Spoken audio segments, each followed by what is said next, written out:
지난주는 우리 연합성회 때문에 결단 카드를 읽지 않았는데 그 전에 우리 말씀이 예수님의 결혼과 이혼관이었습니다. 그래서 오늘 설교도 그와 연결되는 말씀이기에 결단 카드 중에 5개 뽑은 거를 함께 읽겠습니다. 1.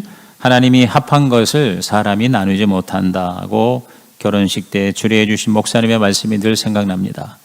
어떠한 불행한 결혼도 행복한 결혼으로 바꾸실 수 있는 완전하신 능력의 하나님을 믿습니다. 내가 내 자리를 지킬 때 우리 가정이 천국 가정이 될 것을 기대하며 계속 기도의 자리를 지키겠습니다. 2. 하나님의 뜻을 따라 결혼해서 48년을 살아오는 동안 많은 갈등도 있었지만 오늘 목사님 설교처럼 한 몸으로 살아오는 행복을 누렸습니다. 앞으로도 우리 가정이 천국 되게 살겠습니다. 3. 결혼한 지 23년 되었는데 몇 년 지난 후부터 아이가 20살이 되면 이혼해야지 하는 마음을 품고 살았습니다. 오늘 회개합니다.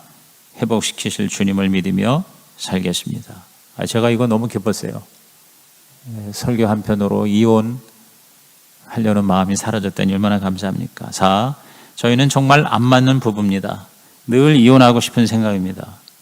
그런데 하나님은 이혼하더라도 다시 합하기를 원하신다 하고 말씀에 순종하면 행복한 부부로 만들어주신다 하니 믿고 기도하여 결혼 생활이 천국이 되기를 기다리겠습니다.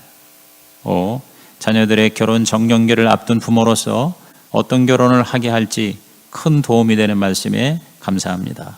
결혼은 천국의 모형과 그림자이기에 결혼이 올무가 아니라 하나님 나라이며 천국을 살아가는 것, 이 땅에서 하나님의 생명과 사랑을 누리는 것 등 너무 아름다운 모습을 상상하며 감동을 받았습니다. 이 결단한 대로 모든 가정이 천국 가정 되시기를 주의 이름으로 축복합니다. 오늘 저는 32번째 마가복음 강해입니다. 어떤 부부도 행복할 수 있다 라는 제목으로 은혜를 나누겠습니다. 같은 본문을 가지고 지난번에 예수님이 결혼에 대해서 이혼에 대해서 어떤 말씀 하시는가 우리 들었잖아요. 한마디로 예수님은 인간을 창조한 창조의 원리대로 살아라 그 말이에요. 남자와 여자가 부모를 떠나 한 몸이 되는 것이 결혼이다 그랬어요. 그렇기 때문에 하나님이 짝지어 주신 것을 사람이 나눌 수 없다. 쉽게 말하면 이혼하지.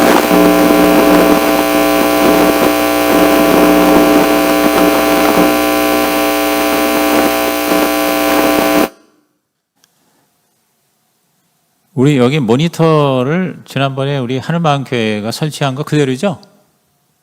예? 이혼하지 말라는 거죠. 근데 그 말은요, 그냥 죽지 못해서 달라 하는 그런 말씀이 절대 아니거든요. 그러니까 여기에 대해서 여러분이 하나님의 마음을 품었으면 좋겠어요. 지금 어느 시대인데 뭐 이혼하지 말라는 그런 성경에 예수님의 가르침을 지키고 살라 하면서 반발심이 생긴다면 그건 주님께서 원하시는 게 아니거든요. 주님이 이혼하지 말라 결혼한 사람에게 하시는 그 가장 큰 목적은 뭐냐면 어떠한 결혼도 어떠한 부부도 하나님은 행복하게 정말 우리 결단에서 얘기한 것처럼 천국 가정으로 만들어 주실 수가 있으시다는 거예요. 아멘입니까? 아니에요? 노멘입니까? 아멘입니까? 정말 아멘입니까? 우리가 그렇게 결단할 때 하나님께서 역사하신다는 것입니다. 여러분 결단하면 성공한다. 시작. 결단하면 성공한다. 사실 이번에 성지 순례를 간 것도 그렇게 결단을 한 게 제가 저기 보령에 내가 다니고 싶은 교회라는 이름을 가진 교회 그 김철종 목사님인가 그분 내가 가서 거기 스토리를 듣고 도전을 받은 거예요. 24명인가 25명 개청했는데 1년 만에 그 한 명만 빼놓고 24명을 데리고 성지순례 갔다 왔다 이 말이에요. 이번에 또 가을에 가는데 4번째 간답니다. 4번째. 그러니까 거기는 매년 성지순례를 한대요. 그러니까 어떻게 그게 가능한가? 개척교회가. 근데 결단하면 가능하더라 그 말이에요. 결단하니까 길을 열어주시고 하나님께서. 그리고 안 되는 걸 되게 하여 주시고 할렐루야. 믿음이라는 게 뭐냐면 결단하는 거예요. 그리고 그 결단한 대로 밀고 나가는 거죠. 이 결혼도 제가 이제 주례를 지금 몇 명을 서는지 모르겠어요. 제가 주례를 뭐 지금은 별로 이렇게 안 하지만 옛날 여의도에 있을 적에는 참 죄송한 얘기지만 제가 토요일 날 6번을 주례한 적이 있어요. 6번. 그렇게 워낙 결혼한 사람이 많다 보니까 또 이상하게 저한테 이렇게 주례를 부탁을 하는 사람이 많아서 엄청나게 주례했어요. 근데 그때 제가 이 결혼 주례 설교를 할 때 강조하는 게 뭐냐면 결혼은 요술이 아니고 예술이다 하는 말을 했어요. 요술이 아니다. 결혼하면 그냥 마치 마법처럼 행복해지는 게 아니라 그건 뭐냐, 하나의 작품을 만들어 나가는 예술 행위다. 그래서 영어로 말하면 매직이 아니고 미션이에요. 그러니까 결혼이라는 거는 매직. 결혼하면 뭐 아주 진짜 행복하겠지가 아니에요. 저절로 절대 되지 않습니다. 미션이에요, 미션. 우리가 결혼해서 가정생활하는 것도 일종의 뭐예요? 하나님이 주신 우리의 미션이라는 거지. 사명이라는 거지. 삶의 목적이 된다는 것이죠. 그래서 저는 오늘 이 같은 말씀을 가지고 좀 실질적인 얘기를 하고 싶어요. 그게 뭐냐면 어떠한 부부도 행복할 수 있는 5가지 원리를 정리를 해드리는 거죠. 근데 이거는 지금 예를 들어서 여러분 지금 앉아있는 분 중에서도 혼자 되신 분이 계시거든요. 아유, 나하고는 상관이 없어. 그러실 필요가 없어요. 왜냐하면 이것은 모든 인간관계에 해당되는 얘기입니다. 그래서 그렇게 적용을 여러분이 하시고 여러분의 자녀를 위해서도 이러한 원리를 의식화시키는 것은 굉장히 도움이 되겠죠. 그죠? 그러니까 귀를 기울여 잘 들으시고 이거를 다 적용하시기 바랍니다. 아유, 뭐는 나 다 살았고, 아유, 나는 뭐 혼자이니까 그러지 마시고. 첫째, 이혼의 가능성조차 고려하지 말라는 거예요. 생각하지 말라는 거예요. 가능성이 없다 이렇게 봐요. 고리타분한 말 같지만 아무리 힘들어도 일단 결혼했다 하면 이혼을 생각도 하지 말아야 된다는 것입니다. 이 결혼 부부 상담을 하다 보면요, 쉽게 해결이 되는 사람들은 어떤 사람이냐? 상담에 임할 때 우리는 절대 헤어질 수 없다. 무슨 일이 있어도 같이 살아야 된다. 이런 마음을 가지고 부부간의 문제를 가지고 와서 상담하는 사람들은요, 결국은 아무리 큰 문제가 있어도 해결이 됩니다. 그럼 회복이 돼요. 그런데 둘 중에 하나가 애인이 있는 경우 여러분 상담이 안 됩니다. 결국 헤어지고 말아요. 왜? 이혼의 뒷문을 열어놓고 얘기하기 때문에 그렇습니다. 그러니까 문을 열어놓지 말아야 돼요. 딱 닫아놔야 돼요. 가능성을 아예 생각도 하지 말아야 돼요. 정말 행복한 부부와 가정이 되려면 하나님이 짝져 주신 것을 내가 어떻게 나눌 수 있겠느냐. 이게 결혼관이거든요. 그러니까 결혼이라는 건 우리가 좋아서 그냥 뭐 했다가 말았다 그게 아니고 적어도 결혼은 카버넌트거든요. 언약이란 말입니다. 하나님 앞에서 하나님이 우리를 맺어주셨다. 이게 사실은 결혼 예배. 그렇기 때문에 결혼식을 예배로 해야지 요새는 뭐 주례도 없이 자기들끼리 그냥 뚝딱 하는 경우가 있는데 여러분 이거는 정말 기가 막힌 악수입니다. 악수라는 게 뭐예요? 악한 수다 이 말이에요. 어떻게 하나님이 만들어주시고 짝져준 것을 내가 해치냐 이런 생각을 가지고 이혼의 문을 닫고 노력해야 된다는 것이죠. 여러분 재주가 많은 사람이 오히려 성공하지 못하는 경우가 굉장히 많습니다. 하나밖에 못하는 사람이 오히려 성공합니다.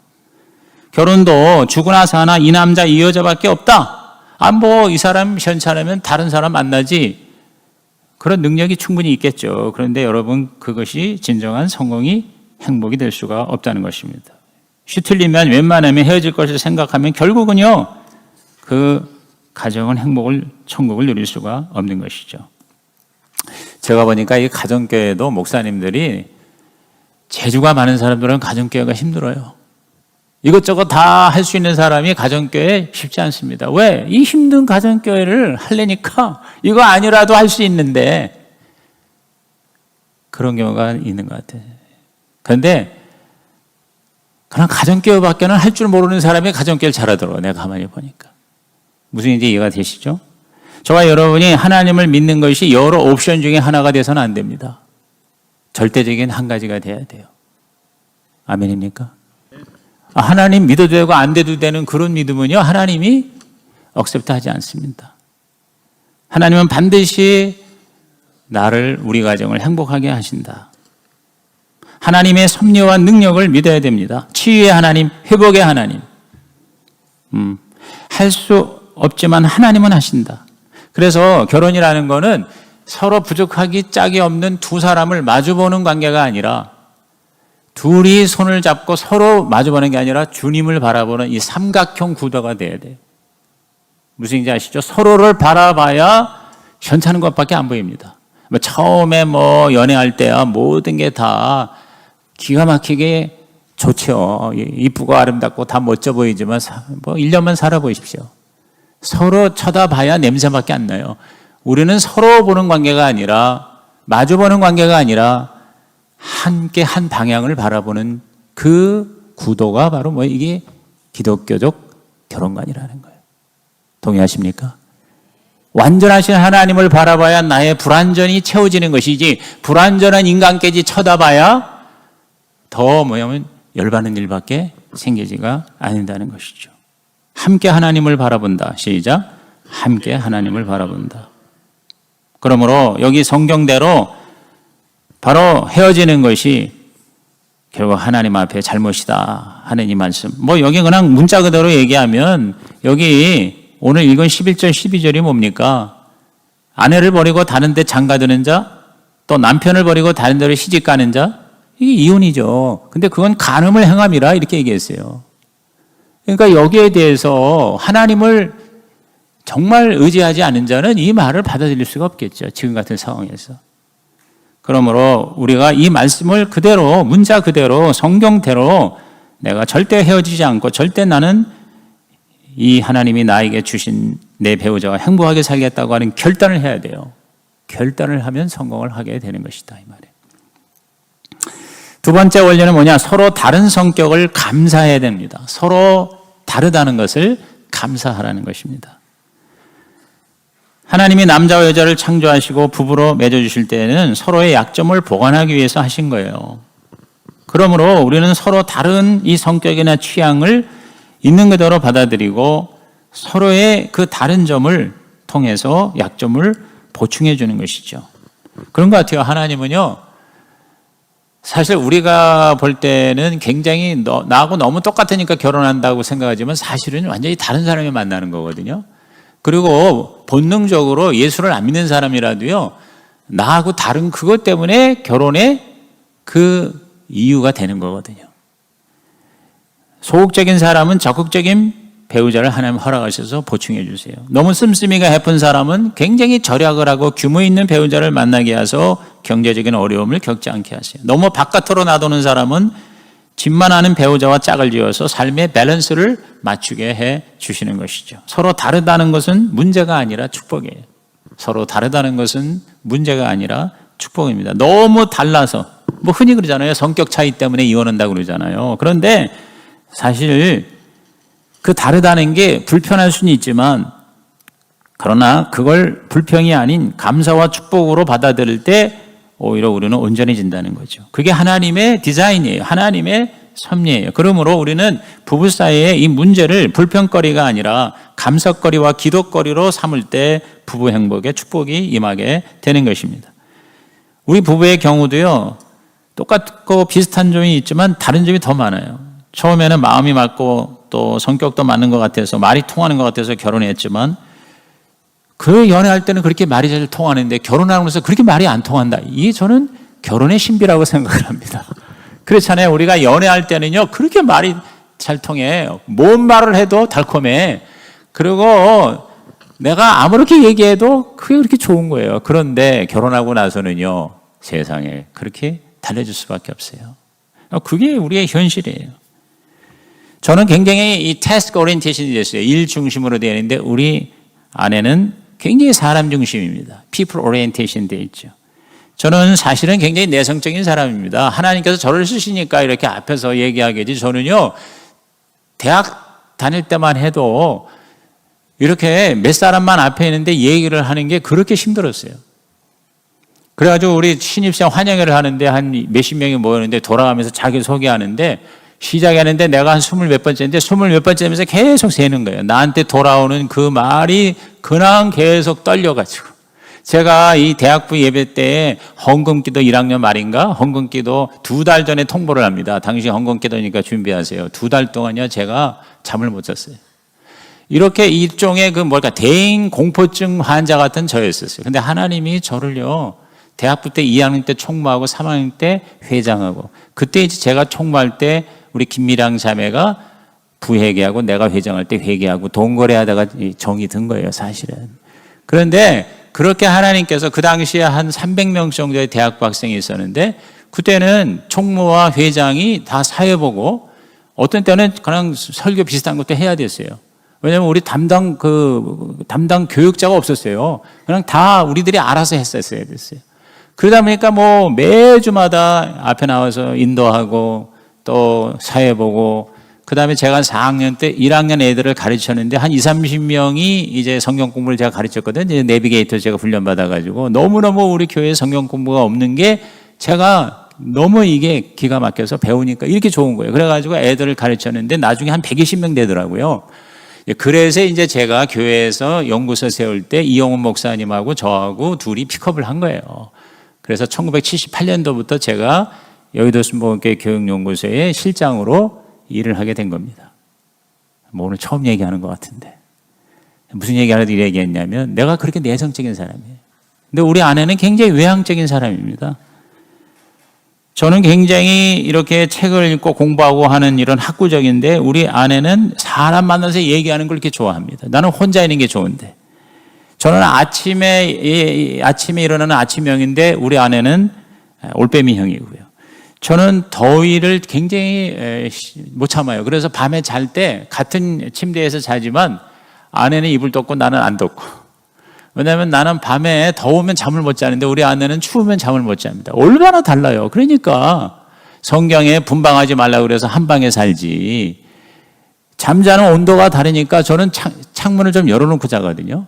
겨울에도 조금 열어놓고 자요. 왜냐하면 창문을 열어놓고 자야 이 공기가 순환이 되기 때문에 추워도 그게 건강에 좋다고 누가 그래서, 저는 좋다고 그러면 반드시 하거든요. 그래가지고 지금 몇 년째 저는 창문을 열어놓고 자거든요. 근데 아내는요, 그것 때문에 싸우는 거죠. 그리고 이 온도 있잖아요, 그거. 그러니까 온도를 하는데 저는 항상 18도, 19도인데 우리 아내는 25도에서 28도예요. 얼마나 차이가 납니까?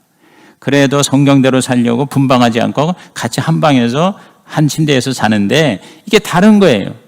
저는 불을 집에 아무도 없는데 켜는 걸 굉장히 싫어하는데 우리 아내는 아무도 없어도 불을 켜고 밖에 나가도 불을 켜고 나가고. 그런데 나는 그게 위험하다. 가스 같은 거 그거 끄는 거 잊어먹을 수 있다. 잊어먹거든요. 그 하루 종일 밖에, 심지어는요 며칠 여행 갔다 왔는데 돌아와서 보니까 불이 켜져 있어요. 그거 다 점검하고 가야 되는데 아내한테 맡기면 절대 안 돼요. 왜냐? 불을 켜요. 그러니까 이 불 켜고 끄는 것 때문에 몇 번 싸웠어요. 그래서 뭐 제가 뭐 그냥 물론 이제 에너지 절약도 있지만 그런데 왜 불을 켜냐 이거죠. 그런 그게 이렇게 달라요. 이거 얘기하면 오늘 설교 계속 길어져요. 저는 밥을 먹을 때, 국을 먹을 때 저는 건더기만 먹지 국물은 저는 싫어합니다. 근데 우리 아내는 건더기는 안 먹고 국물만 먹어요. 그래서 서로 국 뜰 때 그거 조절하지 않으면 나는 국물이 남고 저쪽은 건더기가 남아요. 뭐 이런 거. 저는 떡을 좋아하는데 우리 아내는 빵을 좋아해서 그래서 내가 오죽하면 빵순이라고 그러잖아요. 별명이.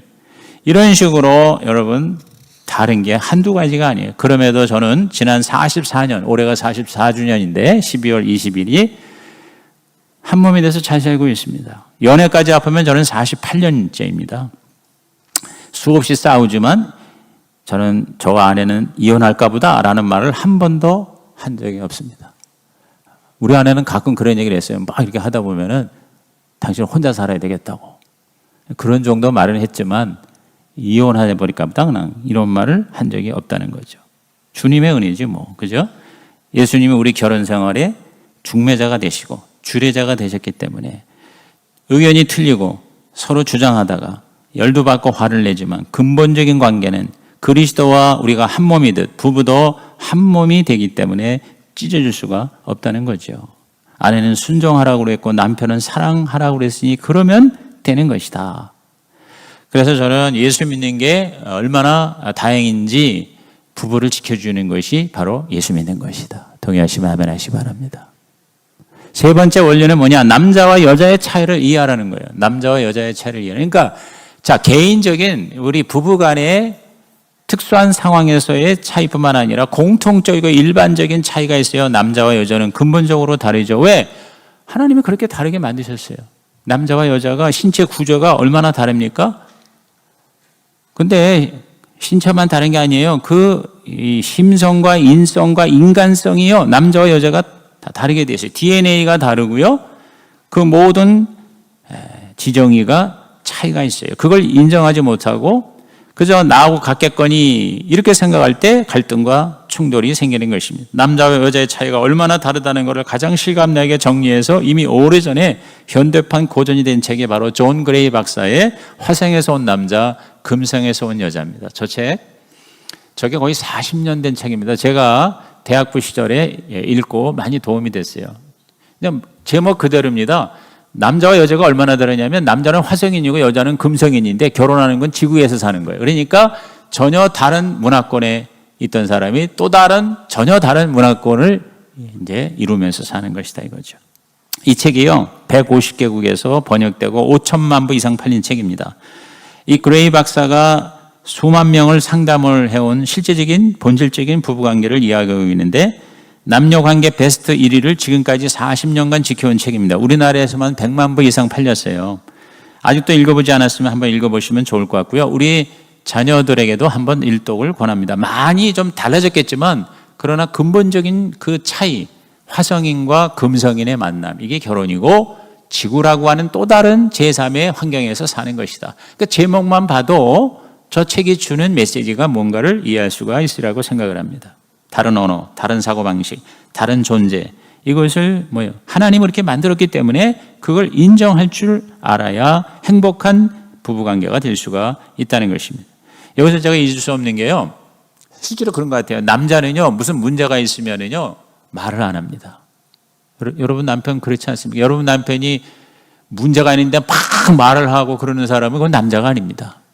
남자는 입을 다물고 그걸 이제 자기 동굴 속으로 들어간다고 그래요. 그때 막 여자가 아니 근데 왜 당신은 말이야 말도 안 하고 왜 이렇게 동굴 속에 파묻혀 이렇게 자꾸 여러분 쫙대면요 남자가요 뚜껑이 열리는 거예요. 여자는 문제가 있으면은요 동굴로 가는 게 아니라 카페로 갑니다. 그래가지고 계속 누구하고 수다를 떨고 얘기를 해야 그 문제가 풀어지는 해결되는 그러한 경험을 하게 되죠. 그래서 남자는 고무줄과 같고 여자는 파도와 같다. 남자는 미스터 수리공이고 여자는 가정발전위원장이다. 뭐 이런 얘기들. 그 왜 그런지 그 차이를 아주 재밌게 설명을 잘하고 있어요. 그래서 남자가 혼자 있고 싶을 때는 그냥 내버려 둬야 돼요. 아, 남자가 남자니까 저렇구나. 여자가 계속 말을 많으면 왜 이렇게 말이 많으냐? 그러지 말고 그걸 들어줘야 돼요. 왜? 하나님이 그렇게 만들었어요. 남자는요, 길을 몰라도 절대 물어보질 않아요. 여자는 왜 안 물어보냐고. 저도 그래서 빨리 물어보면 되는데 옛날에 제가 저 뉴욕에서 커네티컷을 가는데 길을 잘못 들어가지고 롱아일랜드 끝까지 갔어요. 새벽에 한 서너 시간을 가는데 그때까지 제가 참나 얼른 빨랑 이런 편의점이나 이런 데 가서 물어보면 되잖아. 밤새도록 내가 운전을 했어요. 나중에 할 수 없이 이제 가서 물어보고 지도를 보니까 완전히 엉뚱한 방향으로 갔더라고. 그런 차이가 있어요. 그래서 우리가 남자는요 그냥 이렇게 일 처리 중심이니까 저 같은 경우 특히 그래요. 말을 많이 하면 오히려 짜증이 나요. 그러면 이제 뭐라고 하냐면 What's the problem? 뭐가 문제냐? 그 다음에 What's the point? 결론이 뭐냐? 요점이 뭐냐? 요점만 얘기해. 이게 남자입니다. 근데 여자는 자꾸 그런 어떤 얘기를 하는 거죠. 자꾸 그거를 자기가 발산해야 되는 거야. 아내가 오늘 피곤하다고 그럴 때 그래 그럼 빨리 자. 이러면 여자 마음이 속이 터지는 거예요. 아니 오늘 무슨 일이 있었어? 라고 말꼬리를 풀어주는 거예요. 그럴 때 이 남자가 나를 사랑하는구나. 내 말을 들어주는구나. 여자들은 굉장히 사소한 것에 크게 좌우되는 것 같아요. 여러 가지 있지만 제가 한 가지만 얘기할게요. 그래서 이제 제가 그거를 이제 고친 게 뭐냐면 아침에 일어나면 이제 물을 마셔야 되잖아요. 근데 여름에는 그냥 이런 상온수 먹어도 되지만 겨울 되면은 그리고 또 요새 찬물하고 더운 물하고 섞어서 먹어야 좋다는 어쩌잖아요. 그래가지고 이제 커피포트에다 물을 끓이잖아요. 그럼 아침 일어나가지고 제가 마실 물을 이제 커피포트에 끓여서 이렇게 반반 섞어서 마신단 말이에요. 그런데 우리 아내는 일어나지도 않으면서 하는 얘기가 뭐냐면 왜 자기 물은 안 끓여놨냐 이거야. 이왕 끓이는 거 물을 좀 더 얹혀가지고 끓이면 뭐 그렇게 물값이 들고 전기값이 드느냐 맨날 이렇게 나한테 따지는 거예요. 근데 내가 몇 번 그렇게 했는데 마시지도 않아요. 끓여놨는데 나중에 다 식어요. 그럼 다시 또 끓여야 돼요. 그러니까 내 말은 뭐냐, 자기 먹을 때 거기다 넣어서 끓여서 먹으면 얼마나 좋으냐. 아주 뜨거운 거하고 섞어서 먹어도 좋고. 근데 우리 아내는 그게 아니에요. 항상 뭐 숟갈젓갈이나 뭐 컵이나 이런 것도 자기 거를 항상 같이 갖다 줄 때 그때 내 남편이 나를 생각해 주는구나 이렇게 느끼는 게 그게 여자라는 거를 제가 알면서도 까먹고 그리고 또 깨닫고, 그래서 요새는 하여튼 뭐 무조건 물을 끓이면 이제 2배를 끓입니다. 그래서 먹든지 말든지 해가서 일단 끓여놓고 그리고 이제 아예 갖다가 줍니다. 침대에서 자는 아내를 이제 옆에다 대고 물 끓여왔습니다. 여왕님 갖다 놓고 이제 나와요. 대부분 안 마십니다. 나중에 다 식어버려요. 근데 여자는 그런 것에 굉장히 그걸 뭘 느끼는 것 같아요. 그러니까 이 사소한 것이, 저는 이 사소한 것에 목숨 걸지 말라는 책을 읽고 절대 사소한 것에 목숨을 안 건거든요. 근데 여자의 심성은 바로 그와 같다. 뭐 이런 차이입니다. 네 번째의 원리는 뭐냐? 사랑의 방법과 기술을 배우라. 사랑의 방법과 기술. 그러니까 우리가 사랑을 하는데 그 방법을 몰라서 우리들이 싸우고 또 우리가 헤어지는 경우가 굉장히 많은 것 같아요. 그래서 이 사랑의 방식이 5가지가 있다. 이게 저는 게리 체프만이라고, 게리 체프만이 5가지 사랑의 언어라는 책이 있어요. 여러분 이 책 저기 올라와 있죠? 저것도 굉장히 많이 팔린 책입니다. 기독교적인, 그러니까 아까 그 존 그레이는 크리스찬 책이 아니에요. 그런데 이거는 기독교 책입니다. 아마 생명의 말씀에서 나왔을 거예요. 여기에 이제 그 5가지 사랑의 언어라고 할 수 있는데, 우선 피부 접촉, 스킨십이죠. 손을 잡아주고 안아주고 쓰다듬어주고 뽀뽀해주는 거, 이런 피부 접촉, 스킨십이 사랑이죠. 그래서 자꾸 이렇게 만져주는 거예요. 그러니까 제가 볼 때 아내가 이렇게 잠을 자고 있는 걸 보고 이렇게 머리를 좀 쓰다듬어주고 그러면은 굉장히 행복해하는 것 같아요. 가끔 이렇게 만져주고 안아주고 뭐 뽀뽀해 준다거나 아니면 이렇게 좀 쓰다듬어주고 이렇게 접촉을 할 때 사랑을 하는구나 그걸 느끼는 것 같아요. 뭐 남자도 여자가 자기를 이렇게 피부 접촉을 해주면은 뭐 대부분 좋겠죠. 뭐 그 싫은 사람도 있지만. 두 번째는 선물입니다. 이 선물이, 특히 여자는 선물에 굉장히 약한 것 같아요. 저는 그럼 꼭 선물해야 되나? 그러는데 해야 된답니다. 그래서 뭐 예를 들어서 결혼 기념일이라든가 아니면 하여튼 이런 특별한 날에 조그만 거라도 선물해 주는 거. 세 번째는 언어죠. 이 사랑의 세 번째는 언어입니다. 말. 다시 말해서 자꾸 칭찬해 주는 거죠. 그죠? 하여튼 여자는 무조건 예쁘다고 그러면 좋아하고 남자는 무조건 멋있다고 그러면 좋아하니까 하여튼 뭐 눈을 꽉 감고 쳐다보면 그게 말이 안 나오니까 눈을 감고 그렇게 얘기해 주는 겁니다. 네 번째는 섬기는 겁니다. 도움을 주는 겁니다. 봉사하는 거죠. 구체적인 필요를 채우는 거죠. 뭐 차문을 열어주거나, 저는 차문을 열어주지는 않습니다만, 그러나 쓰레기를 치워주는 거, 그 다음에 청소를 하는 거. 저는 이건 제 사명이라고 생각하고, 이제 청소하는 거하고 쓰레기 버리는 거하고 장 보는 거. 제가 장 보는 건 자전거 타고 하여튼 모든 장은 제가 거의 다 90% 이상 보는데 제 별명이 장보고입니다. 그래서 장보고인데 그렇게 해주는 걸 좋아하죠. 그죠? 여자는 이제 남자 입장에서는 맛있는 요리를 하거나 넥타이를 골라주거나 뭐 물건을 챙겨주는 거 이런 거 좋아하고요. 뭐 찾아주는 거. 저는 제가 이렇게 자꾸 뭘 이렇게 어디다 둔 걸 잊어먹어요. 그러면 맨날 그거를 이제 어디냐고 이렇게 물어봐요. 그럴 때 아무 소리 안 하고 찾아주는 아내가 이쁘지 맨날 어디다 두고 이렇게 잊어먹냐. 좀 똑바로 제대로 둬라. 이렇게 또 얘기를 하면요. 물건 찾다가 싸우는 거죠. 5번째가 함께하는 거, 대화를 하고, 그 다음에 뭐 부부 생활하고 하는 거, 이런 것들이 바로 방법과 기술인데, 이거 뻔히 알지만, 그러나 이 테크닉이라고 그럴까, 그런 기술이라는 것은 배우는 게 필요하구나. 상대방이 뭘 원하는지 가려운 데를 긁어주는 거.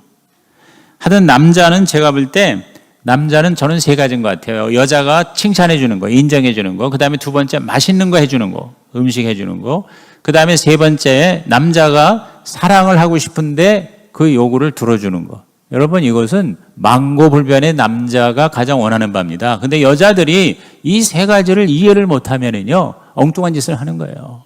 그래서 남자의 사랑을 받지를 못하는 거죠. 저는 그 성경에서 남자가 사랑하라는 것과 여자가 순종하라는 것이 그런 어떤 추상적인 개념이 아닙니다. 굉장히 실제적인 거예요. 여러분들의 어떤 육체적인 관계에서도 여러분이 이 하나님의 말씀을 잘 적용할 수가 있어야 됩니다.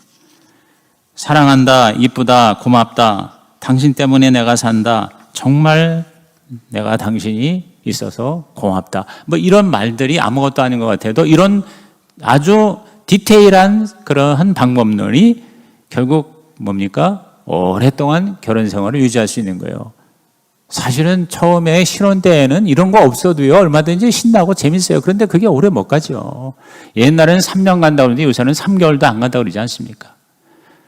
목사로서 제가 설교한 다음에 은혜 받았다는 말을 제일 제가 바라는 바가 아내한테 은혜 받았다고 그러면 제일 신나는 거죠. 아무 소리 안 하면 이상한 거죠. 조용기 목사님도 맨날 설교한 다음에 사모님 뒷공문이 계속 따라다닌다는 거 아니에요. 오늘 설교 어쩌는지 물어보기엔 좀 자존심 상하고 그럴 때 정말 오늘 너무 말씀이 좋았어요. 이렇게. 여러분 성도도 마찬가지입니다. 설교를 일주일 내내 준비했는데 최선을 다해서 설교를 했는데 뭐 목사가 설교하는 거 당연하지.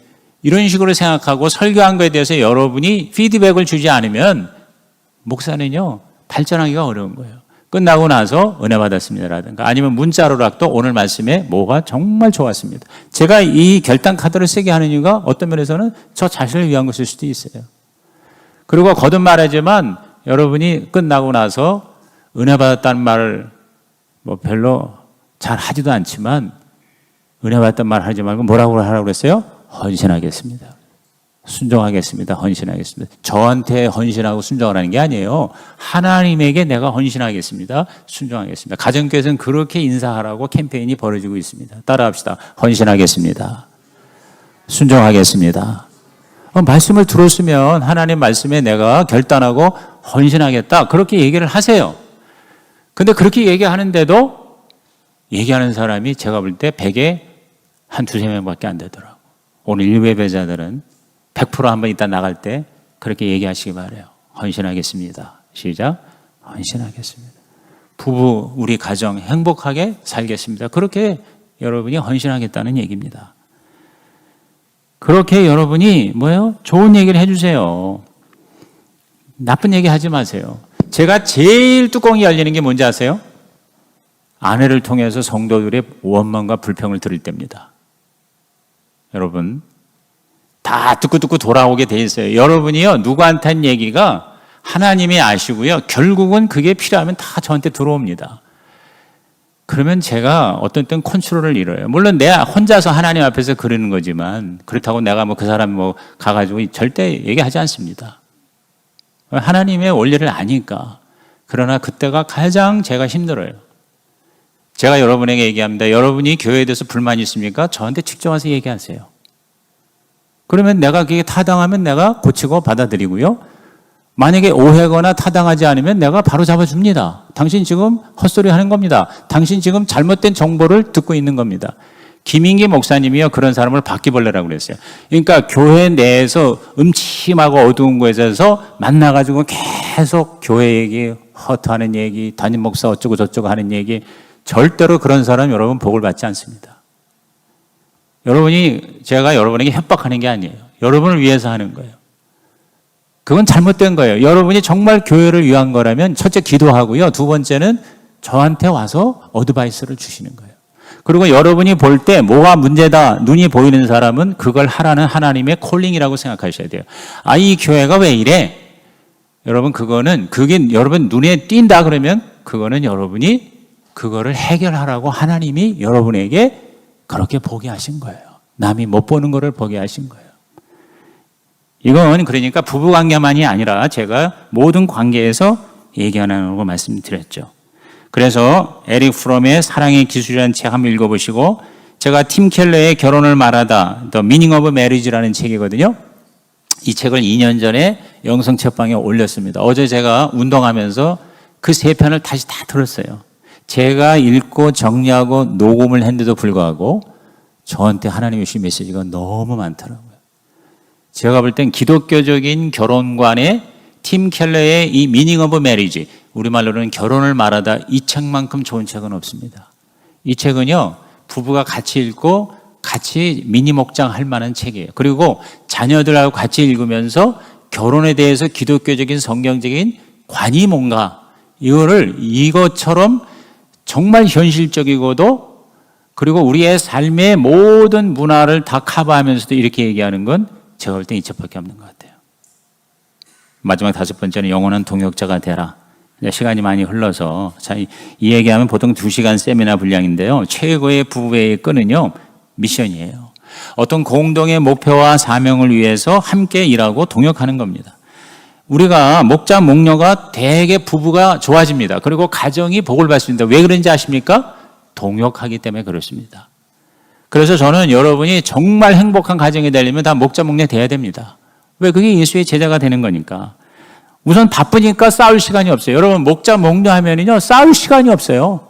그 목장 식구들 위해서 기도해주고 섬기느라고 영혼구원이라는 대사명을 놓고 몸부림치다 보니 동지애가 생기는 겁니다. 서로 부족한 부부를 불쌍히 여기는 겁니다. 주님의 마음으로 서로를 바라보는 겁니다.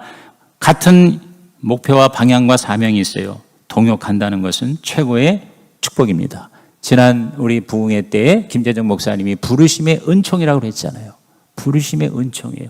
단지 예수 믿고 천국 가는 티켓 얻는 게 아니라 이 땅이 천국 되게 하는 것이 바로 뭔지 아세요? 부르심입니다.